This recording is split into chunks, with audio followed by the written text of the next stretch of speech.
Hello दोस्तों, आप सबका अपना क्लासेस में स्वागत है। आज हम पढ़ेंगे टेंस। बिल्कुल बेसिक से पढ़ेंगे, कंसेप्ट क्लियर करते हुए। तो चलिए वीडियो को स्टार्ट करते हैं। टेंस मतलब क्या होता है? काल। और टेंस जो होता है वो तीन प्रकार का होता है: प्रेजेंट टेंस, पास्ट टेंस और फ्यूचर टेंस। प्रेजेंट टेंस को हम हिंदी में क्या कहते हैं? वर्तमान काल। और यही हम आज पढ़ने वाले हैं, प्रेजेंट टेंस। तो प्रेजेंट टेंस को पहचानेंगे कैसे? सबसे पहले चीज तो ये आता है कि प्रेजेंट टेंस की पहचान क्या है। तो यदि मैं आपसे पूछूं कि बताइए प्रेजेंट टेंस की पहचान क्या है, तो क्या बताएंगे आप? बताइए। प्रेजेंट टेंस की यदि मैं पहचान पूछूं तो क्या बताओगे? ता है, ती है, ते है, यही बताओगे? बिल्कुल नहीं, क्योंकि प्रेजेंट टेंस की पहचान पूछ रहा हूं मैं, प्रेजेंट इंडेफिनिट टेंस की पहचान नहीं पूछ रहा हूं। प्रेजेंट टेंस की पहचान क्या होती है? तो यदि किसी सेंटेंस के, किसी वाक्य के अंत में है,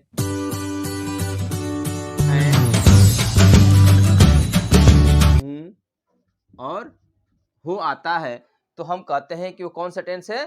प्रेजेंट टेंस है। प्रेजेंट टेंस जो है वो चार प्रकार का होता है। कौन कौन सा? तो देखिए, प्रेजेंट टेंस चार प्रकार का होता है। पहला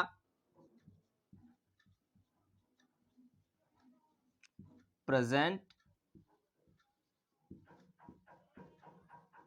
इंडेफिनिट टेंस, दूसरा present continuous tense,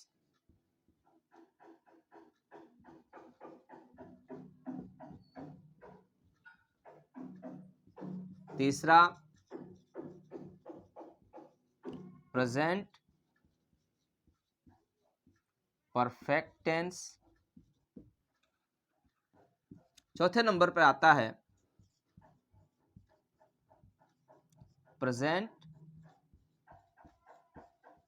perfect continuous tense. ये चार टेंस होते हैं जो प्रेजेंट टेंस के होते हैं। सिर्फ प्रेजेंट टेंस के ही नहीं, पास्ट टेंस या फ्यूचर टेंस के भी चार हिस्से होते हैं, चार पार्ट होते हैं। जैसे प्रेजेंट का है वैसे ही पास्ट का होता है और फ्यूचर का होता है। सबसे पहले प्रेजेंट इंडेफिनिट टेंस की पहचान, कि प्रेजेंट इंडेफिनिट टेंस की पहचान क्या होती है। तो प्रेजेंट इंडेफिनिट टेंस की पहचान क्या होती है? तो प्रेजेंट इंडेफिनिट टेंस की पहचान होती है आपकी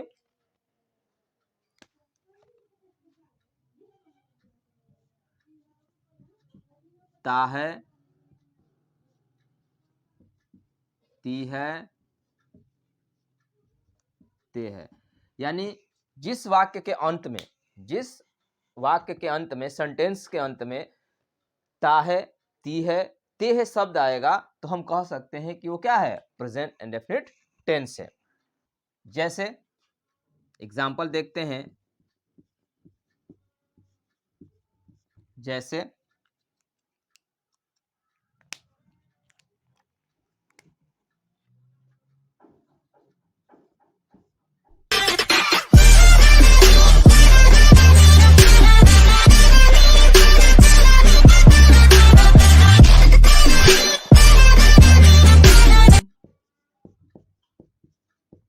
किताब पढ़ते हो। हमने आपको बताया पहचान। पहचान क्या है? कि जिस वाक्य के अंत में ता है, ती है, ते है आएगा उसको हम बोलते हैं कि ये प्रेजेंट इंडेफिनिट टेंस है। देखिए यही आया लास्ट में क्या आ रहा है? ता है, ते हो, ती है। यानी जिस वाक्य के अंत में ता, ते, ती के बाद से है, हूं, हो शब्द आएगा उसको हम बोलते हैं प्रेजेंट इंडेफिनिट टेंस। ये तो बात हो गई पहचान की। अब simple sentence, negative sentence, interrogative sentence और इंट्रोगेटिव नेगेटिव सेंटेंस, यानी चार प्रकार के होते हैं आपके सेंटेंस। तो इसमें से सबसे पहला जो है वो है सिंपल सेंटेंस।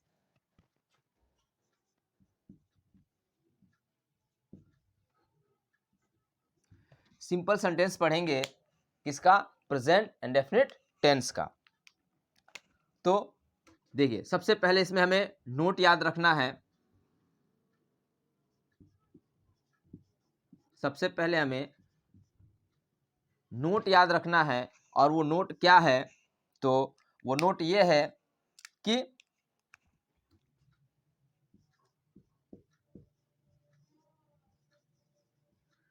सिंगुलर सब्जेक्ट के साथ वर्ब यानी क्रिया, यानी सिंगुलर सब्जेक्ट के साथ वर्ब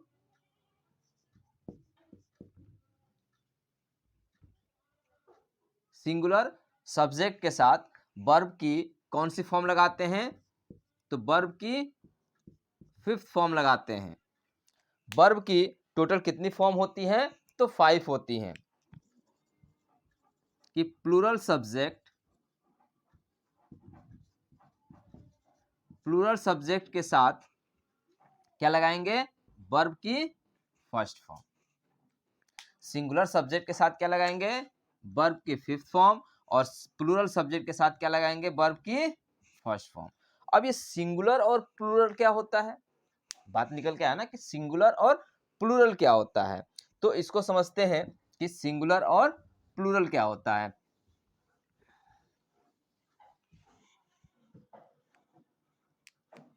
देखिए सिंगुलर सब्जेक्ट और plural subject. Singular subject he, she, it या किसी का नेम, ये होते हैं हमारे सिंगुलर सब्जेक्ट। और प्लूरल सब्जेक्ट क्या होते हैं? तो ये आता है आई, यू, दे और वी। आई कभी कभी सिंगुलर हो जाता है, लेकिन ये एक्सेप्शन केस है। तो सिंगुलर सब्जेक्ट कौन कौन से होते हैं? ही, सी, इट या किसी का नेम। प्लूरल सब्जेक्ट क्या होता है? आई, यू, दे और वी। तो यही हमारे सिंगुलर सब्जेक्ट है जिनके साथ हमें वर्ब की कौन सी फॉर्म लगानी है? Fifth form. और इनके साथ वर्ब की फॉर्म कौन सी लगानी है? First form. अब वर्ब की फिफ्थ फॉर्म कैसे होती है? यदि मान लीजिए हम कहें गो, ये तो फर्स्ट फॉर्म है। गो का सेकंड फॉर्म क्या होता है? वेंट। थर्ड फॉर्म क्या होता है? गॉन। और फोर्थ फॉर्म क्या होता है? गोइंग। यानी जिसमें आईएनजी लगता है वो हमारी वर्ब की फोर्थ फॉर्म होती है। और फिफ्थ फॉर्म क्या होता है? जिसमें एस या ईएस लगता है उसको हम बोलते हैं वर्ब की फिफ्थ फॉर्म, यानी पांचवी फॉर्म। तो ये आपके वर्ब के सभी जितने भी वर्ब हैं सबके 5 फॉर्म होते हैं, फर्स्ट, सेकेंड, थर्ड, फोर्थ और फिफ्थ। तो ये याद रहेगा आपको। अब हम इसके रूल की बात करते हैं। रूल क्या होता है? तो सबसे पहले क्या आएगा? सब्जेक्ट। उसके बाद से आएगा वर्ब की फर्स्ट फॉर्म या वर्ब की fifth form according to subject. उसके बाद से आएगा ऑब्जेक्ट, फिर एटसेट्रा। जैसे मैं एक सेंटेंस लिखता हूं,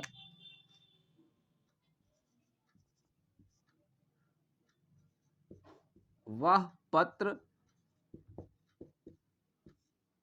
पढ़ती है। क्या करती है? वह पत्र पढ़ती है। तो हम इसको कैसे बनाएंगे? तो हमें याद रखना है रूल को। किसको याद रखना है? रूल ये कहता है कि सबसे पहले हमें सब्जेक्ट लगाना है, उसके बाद से वर्ब के सब्जेक्ट के अकॉर्डिंग हमें उसका वर्ब लगाना है कि फर्स्ट फॉर्म आएगा या फिफ्थ फॉर्म आएगा। उसके बाद से हमें लगाना है ऑब्जेक्ट, फिर एटसेट्रा। हम सेंटेंस की तरफ देखते हैं। तो सबसे पहले हमें जरूरत पड़ेगी कि इसमें सब्जेक्ट कौन है, वर्ब कौन है, ऑब्जेक्ट कौन है।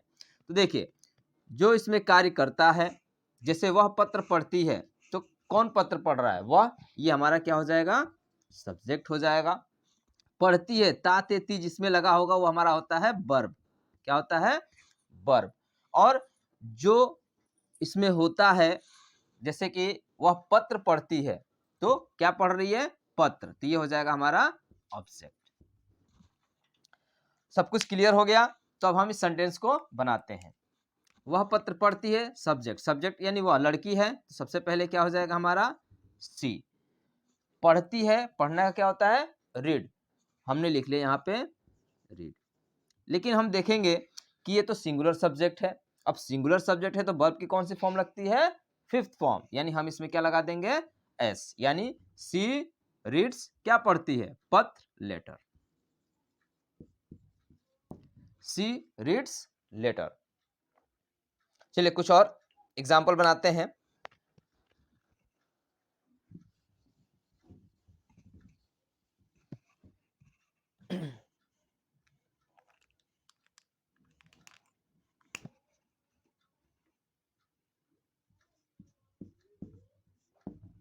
मैं घर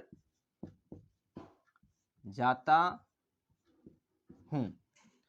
मैं घर जाता हूं। अब इसमें सबसे पहले हम सब्जेक्ट देखेंगे, तो सब्जेक्ट हमारा क्या है? मैं का क्या होता है? आई। फिर वर्ब देखेंगे तो वर्ब क्या हमारा? जाना। जाना का गो। हमने लिख लिया यहाँ पे गो। क्या हम इसमें एस या यस लगाएंगे? बिल्कुल नहीं लगाएंगे, क्योंकि आई जो है हमारा क्या है? प्लूरल सब्जेक्ट है। इसलिए आई गो कहाँ पे? होम। तो आई गो टू होम। ये हो गया। राम अपने दोस्तों के साथ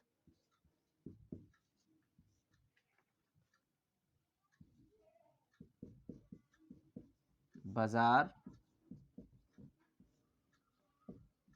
जाता है। राम अपने दोस्तों के साथ बाजार जाता है। तो सबसे पहले हम देखेंगे इसमें सब्जेक्ट क्या है? राम। हमने लिख लिया राम। क्या करता है? जाना। वर्ब ढूंढेंगे, क्योंकि हमें रूल ये बताता है कि सबसे पहले सब्जेक्ट, उसके बाद से वर्ब। सब्जेक्ट तो हमने लिख लिया, अब बात आती है वर्ब की। तो जाना का क्या होगा? गो। अब देखिए, अब यहाँ पर हमें ध्यान देना है कि जो हमारा सब्जेक्ट है वो सिंगुलर है या प्लूरल है। तो ये क्या है? सिंगुलर है, तो क्या आएगा इसमें? ईएस। यानी राम गोस कहाँ पे जाता है? बाजार। यानी गोस टू मार्केट। कहाँ पे जाता है? Ram goes to market. Subject हो गया, वर्ब हो गया, ऑब्जेक्ट हो गया। अब बात करते हैं हम किसकी? ईटीसी। यानी जो एटसेट्रा होता है, जो सेंटेंस में सब्जेक्ट, वर्ब और ऑब्जेक्ट को छोड़कर जो भी वर्ड आता है वो होता है हमारा एटसेट्रा। तो किसके साथ जाता है? अपने दोस्तों के साथ। तो क्या लिखेंगे? With his friends. वीडियो अच्छी लगे तो लाइक कीजिए और अपने दोस्तों को भी शेयर कीजिए। चलिए हम आगे बढ़ते हैं निगेटिव सेंटेंस की तरफ।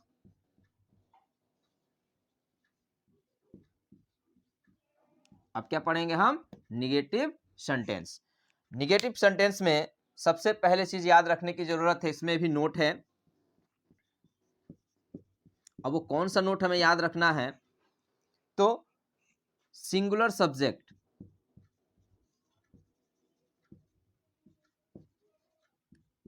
सिंगुलर सब्जेक्ट और प्लूरल सब्जेक्ट।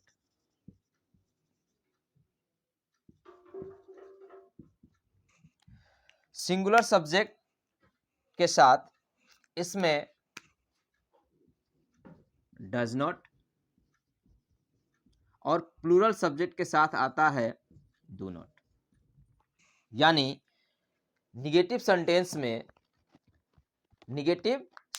में नोट ये कहता है कि यदि सिंगुलर सब्जेक्ट है तो हम उसके साथ लगाएंगे डज नॉट, और प्लूरल सब्जेक्ट है तो हम उसके साथ लगाएंगे डू नॉट। यानी नकारात्मक सेंटेंस जिसमें नकारा जाएगा कि मैं यह कार्य नहीं करता हूं, तो उसमें हम बोलते हैं कि कौन सा सेंटेंस है? निगेटिव सेंटेंस है। अब निगेटिव सेंटेंस कैसा होता है?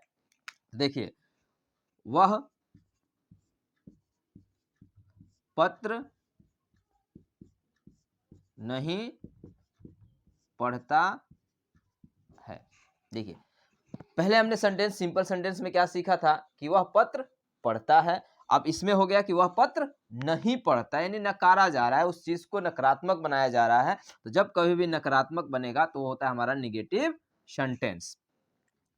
तो इसलिए हमें ध्यान रखना है कि यदि सिंगुलर सब्जेक्ट है तो हम क्या लगाएंगे, डज नॉट, और प्लूरल सब्जेक्ट है तो क्या लगाएंगे, डू नॉट।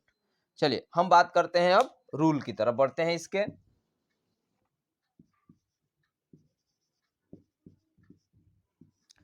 रूल, सबसे पहले सब्जेक्ट, उसके बाद से लगाएंगे डज नॉट या डू नॉट, प्लस अब इसमें क्या आएगा, वर्ब की फर्स्ट फॉर्म। यानी इससे हमें यह पता चलता है कि जो वर्ब की फिफ्थ फॉर्म है वो सिर्फ और सिर्फ प्रेजेंट इंडेफिनिट टेंस के सिंपल सेंटेंस के लिए बना है। यानी प्रेजेंट इंडेफिनिट टेंस के सिंपल सेंटेंस में यदि सब्जेक्ट हमारा कैसा है, सिंगुलर है, तो हम उसमें वर्ब की फिफ्थ फॉर्म लगाएंगे। उसके अलावा कहीं भी वर्ब की फिफ्थ फॉर्म का यूज नहीं होता है। चलिए, subject plus does not plus do not, sorry, subject plus does not या डू नॉट प्लस वर्ब की first form plus object plus etc यानी एटसेट्रा।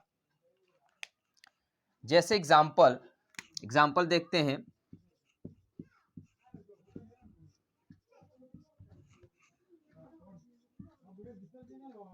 तुम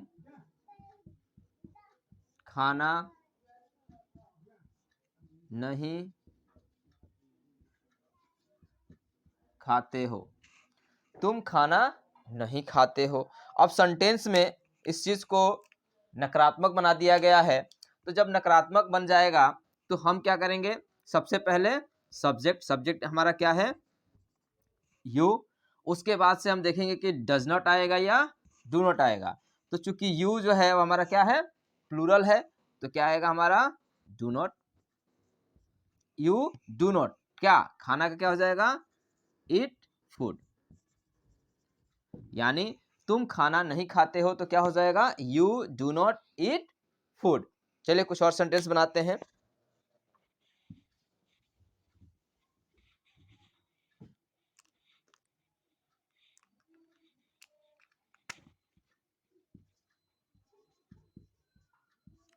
श्याम स्कूल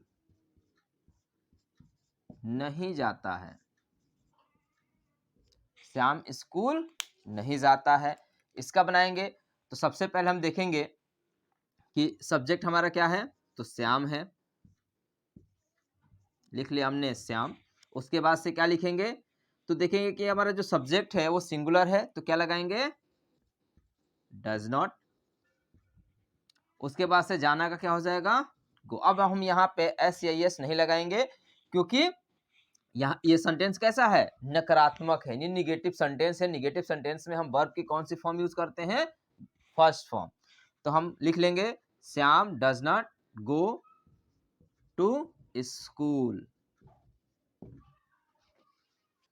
नेक्स्ट है आपका इंट्रोगेटिव सेंटेंस। अब इंट्रोगेटिव में दो ग्रुप होता है। इंट्रोगेटिव जब होता है ना तो उसमें दो ग्रुप होते हैं। पहला ग्रुप ए, कौन सा, ग्रुप ए।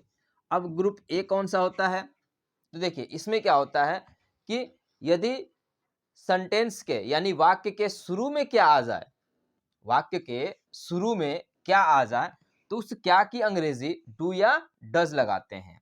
कैसे, तो देखिए लिख लेते हैं यहां पे, यदि क्या वाक्य के शुरू में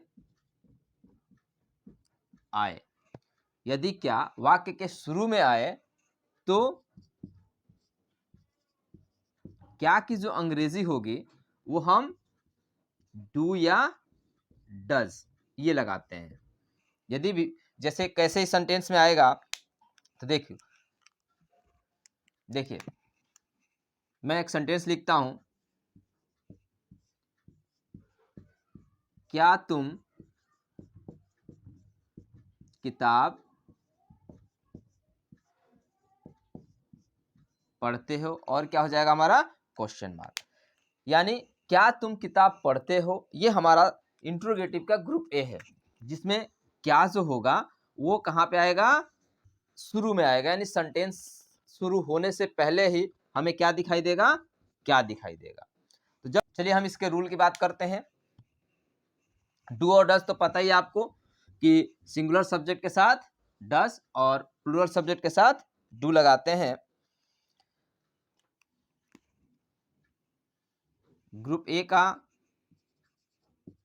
रूल, सबसे पहले हम क्या लगाएंगे, डू या डज, उसके बाद से लगाएंगे हम सब्जेक्ट, उसके बाद से लगाएंगे हम वर्ब की फर्स्ट फॉर्म, फिर ऑब्जेक्ट प्लस ईटीसी और plus question mark. Question mark बिल्कुल मत भूलिएगा, क्योंकि क्वेश्चन मार्क ही बताता है कि सेंटेंस इंट्रोगेटिव सेंटेंस है। यदि आप क्वेश्चन मार्क नहीं लगाएंगे तो सेंटेंस क्या हो जाएगा, गलत हो जाएगा।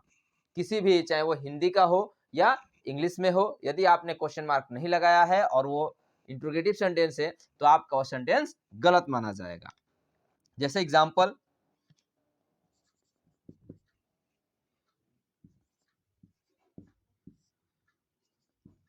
क्या हम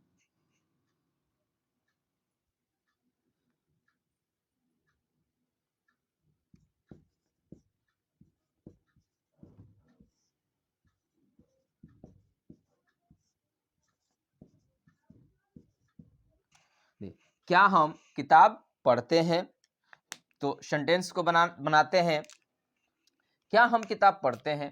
तो सबसे पहले क्या को देखेंगे, अब देखेंगे कि हमारा जो सब्जेक्ट है वो सिंगुलर है या प्लूरल है।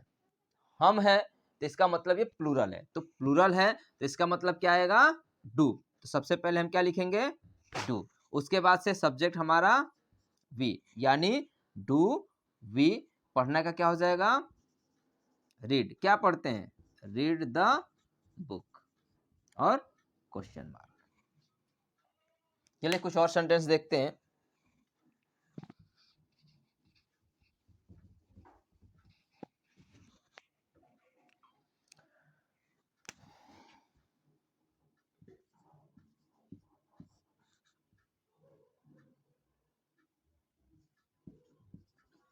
क्या राधा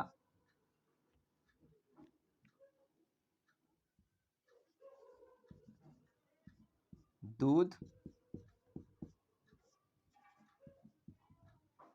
पीती है, क्या राधा दूध पीती है। तो इसको बनाते हैं हम। सबसे पहले हम देखेंगे कि जो हमारा सब्जेक्ट है वो राधा सिंगुलर है, नाम है, तो क्या की अंग्रेजी क्या हो जाएगी हमारा, डज। तो हम लिख लेंगे यहाँ पे डज। उसके बाद से क्या लिखेंगे, राधा, डज राधा। पीना का क्या हो जाएगा हमारा, ड्रिंक। इसमें एस या यस मत लगा दीजिएगा, क्योंकि इसमें आता है क्या, वर्ब की first form. Does Radha drink the milk, और क्वेश्चन मार्क। ये हो गया हमारा ग्रुप ए। अब ग्रुप बी क्या होता है, ग्रुप बी, ग्रुप बी किसे कहते हैं, तो ग्रुप बी जो होता है उसमें बात होती है WH फैमिली की। किसकी बात होती है, WH फैमिली की। अब WH फैमिली क्या होती है, आइए जानते हैं कि WH फैमिली किसे कहते हैं। WH फैमिली, देखिए WH फैमिली कहते किसे हैं,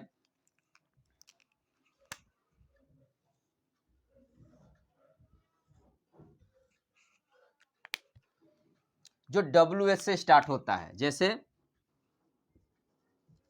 what, why, when, whom, where, whose, which और who। देखिए ये वो वर्ड हैं जो WH से स्टार्ट होते हैं। किससे स्टार्ट होते हैं, WH से स्टार्ट होते हैं, इसीलिए हम इसको बोलते हैं WH फैमिली। इसके अंतर्गत एक और आता था जिसको हम बोलते हैं हाउ। ये भी क्वेश्चन पूछने का काम करता है, लेकिन जब ये इसके अंदर जब शामिल रहेगा तो क्या हम इसको डब्ल्यूएच फैमिली कह सकते हैं? बिल्कुल नहीं कह सकते हैं, क्योंकि अगर ये है इसके अंदर तो ये डब्ल्यूएच से स्टार्ट नहीं होता है, तो इसलिए हम इसको डब्ल्यूएच फैमिली नहीं कह सकते। इसीलिए ये सब मिलकर इसको बाहर कर दिए कि आप हमारे हद से हट जाओ, चले जाओ, बाहर चले जाओ। यानी कह सकते हैं कि इसको धक्का मारकर निकाल दिया अपने ग्रुप से, और क्या बन गए? ये एक फैमिली बन गई जिसको हम कहते हैं डब्ल्यूएच फैमिली।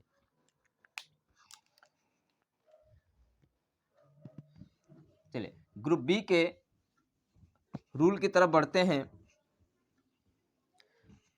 ग्रुप बी का रूल ये होता है कि सबसे पहले हम लगाते हैं डब्ल्यूएच फैमिली को, डब्ल्यूएच फैमिली प्लस डिट्टो। अब ये डिट्टो क्या होता है बताइए? अब ये डिट्टो क्या होता है?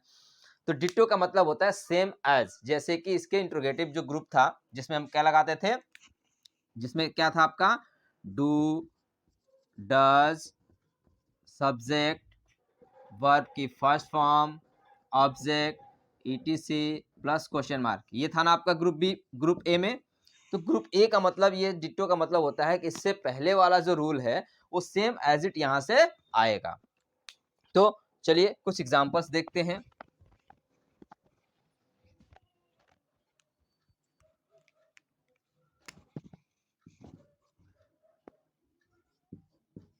तुम कहाँ रहते हो? तुम कहाँ रहते हो, इसका बनाते हैं। तो सबसे पहले हम देखेंगे कि इसमें डब्ल्यूएच फैमिली वाला कौन सा है, तो कहाँ है। कहाँ का क्या होता है? वेयर। हम लिख लेंगे सबसे पहले वेयर। अब बात करते हैं हम किसकी? डू या डज की। यानी इसके बाद से क्या आएगा? डू आएगा या डज आएगा। तो देखेंगे कि हमारा सब्जेक्ट क्या है? प्लूरल है, तो हम क्या लगाएंगे? Do you. ठीक है, डू यू। रहने का क्या होता है? लिव और क्वेश्चन मार्क, यानी वेयर डू यू लिव। चलिए कुछ और एग्जाम्पल बनाते हैं।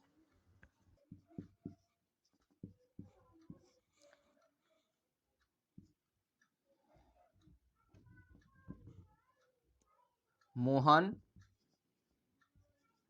स्कूल क्यों जाता है, और क्वेश्चन मार्क। मोहन स्कूल क्यों जाता है? तो सबसे पहले हम देखेंगे इसमें डब्ल्यूएच फैमिली क्या है? क्यों। तो क्यों का अंग्रेजी क्या हो जाएगा हमारा? वाई। उसके बाद से क्या आएगा? डज। क्यों आएगा? क्योंकि मोहन है, और मोहन क्या होता है हमारा? सिंगुलर होता है। तो why does Mohan go to school, और